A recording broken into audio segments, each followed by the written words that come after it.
Mas Oji Channel dengan berbagi motivasi dan inspirasi.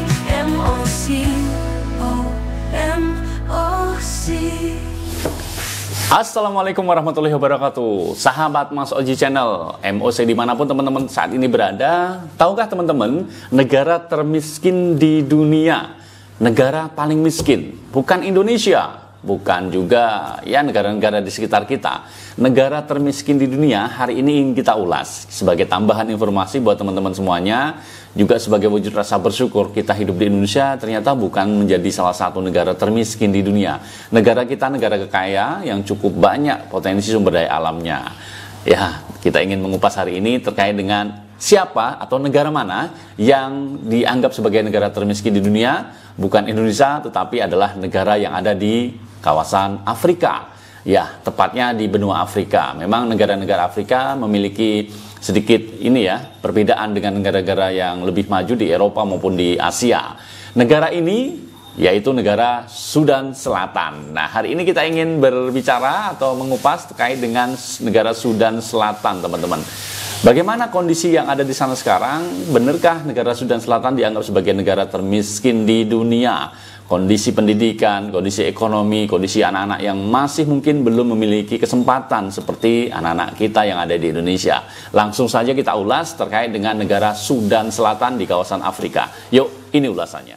Ya sahabat Mas Oji Channel, tidak semua negara itu punya keuntungan untuk bisa memberikan kemakmuran dan kesejahteraan, juga kedamaian bagi rakyatnya. Meskipun negara tersebut dilimpahkan dengan kekayaan alam yang tidak dimiliki oleh negara lain. Nyatanya, negara di kawasan Afrika ini namanya Sudan Selatan, ini kurang beruntung karena mendapatkan predikat teratas sebagai negara termiskin di dunia. Kekayaan alam yang berupa emas yang ada di sana itu justru seakan menjadi kutukan bagi negara tersebut. Salah satu negara termiskin di dunia ini gagal mendapatkan keuntungan dari cadangan sumber daya alam yang dimilikinya, yang justru malah memicu konflik antara para jenderal dan pembesar yang ada di negara Sudan ya. Dan negara yang terkurung daratan di antara hutan-hutan di Afrika ini berbatasan langsung dengan Sudan, Ethiopia, Kenya, Uganda, juga Republik Demokratik Kongo dan Republik Afrika Tengah. Sudan Selatan memiliki lebih kurang 60 kelompok etnis. Komunitas terbesar adalah Dinka yang ada di depan Nur. Keduanya telah menetap selama berabad-abad di tepian Sungai Nil yang melintasi negara di bagian selatan ke utara. Negara ini adalah negara yang termuda di dunia. Pada 29 Januari 2005, Sudan Utara dan Sudan Selatan menandatangani perjanjian damai setelah puluhan tahun perang saudara antara pemberontak Selatan dan Khartoum, sehingga pada tanggal 9 Juli 2011 Sudan Selatan memproklamasikan kemerdekaannya dari Sudan. Ini 6 bulan setelah memilih melalui referendum ya. Dan bagaimana kondisinya terkini? Di sana adanya perang saudara itu cukup mengerikan. Lebih dari 2 tahun setelah kemerdekaannya, Sudan Selatan jatuh ke dalam perang saudara yang menyebabkan hampir 400.000 orang tewas dan jutaan orang mengungsi. Pertempuran pecah di ibu kota Juba pada 15 Desember 2013. Di sana tentu dianggap sebagai negara yang miskin di dunia karena kemiskinan dan krisis kemanusiaan. Mayoritas penduduk Sudan Selatan ini hidup dalam kemiskinan. Menurut PBB, sejak 2013, 4,5 juta orang telah meninggalkan rumah mereka. Sebanyak 2,2 juta di dalam negeri, 2,3 juta ke negara tetangga. Mereka terlempar ke jalan akibat kekerasan politik etnis yang terus berlanjut di negara itu, serta kekeringan dan juga banjir. Pada tahun 2017, kelaparan melanda 2 wilayah utara sejak akhir Juli 2022. Sekitar 1 juta orang terkena dampak banjir yang disebabkan oleh hujan lebat yang merusak tanaman dan menghancurkan rumah. Pertumbuhan ekonomi baru-baru ini terganggu oleh adanya banjir. Ekonomi Sudan Selatan sangat tergantung pada minyak dan keanekaragaman hayati ini juga belum tergarap. Namun, perekonomian yang berbasis pada minyak dan pertanian sangat rentan terhadap guncangan iklim, minyak, dan konflik.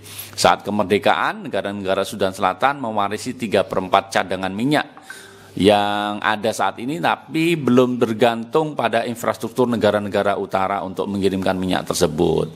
Menurut Bank Dunia, sektor minyak menyumbang 90% pendapatan dan mewakili hampir seluruh ekspornya. Ini memang negara yang cukup menderita secara perekonomian, teman-teman.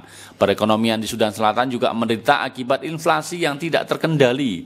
Angka tersebut agak melambat setelah melalui 33% pada tahun 2020.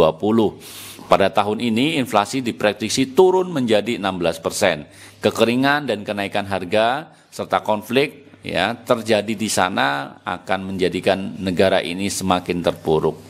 Inilah negara miskin di dunia, yaitu Sudan Selatan. Beruntunglah kita sebagai warga Indonesia hidup di negara yang masih jauh lebih baik. Ya, itu tadi teman-teman semuanya ulasan terkait dengan negara Sudan Selatan, ya, negara yang ada di kawasan Afrika yang berbatasan dengan negara induknya. Awalnya negara Sudan ini satu, kemudian terpecah karena adanya perang saudara. Sampai dengan hari ini konflik masih terus berlangsung sebenarnya, dan negara Sudan Selatan ini tadi kita dengar ulasannya memang cukup memprihatinkan dalam segala ekonomi juga masih sangat tertinggal, ya. Dan anak-anak yang di sana belum mendapatkan kesempatan yang sama seperti anak-anak yang ada di Indonesia. Ini menjadi sebuah rasa syukur kita bahwa kita menjadi anak-anak Indonesia, kita menjadi warga Indonesia yang negaranya sudah cukup berkembang, ya. Belum menjadi negara maju tapi cukup berkembang. Nah, barangkali teman-teman semuanya bisa menambah rasa syukur atas bahwa kita sekarang ada di Indonesia. Nah, mungkin itu teman-teman semuanya ulasan terkait dengan negara termiskin di dunia. Negara mana lagi yang ingin kita ulas? Yuk, tulis di komentar. Dan kita akhiri perjumpaan kita. Terima kasih atas segala kebersamaannya. Sampai ketemu di lain kesempatan. Saya pamit. Assalamualaikum warahmatullahi wabarakatuh.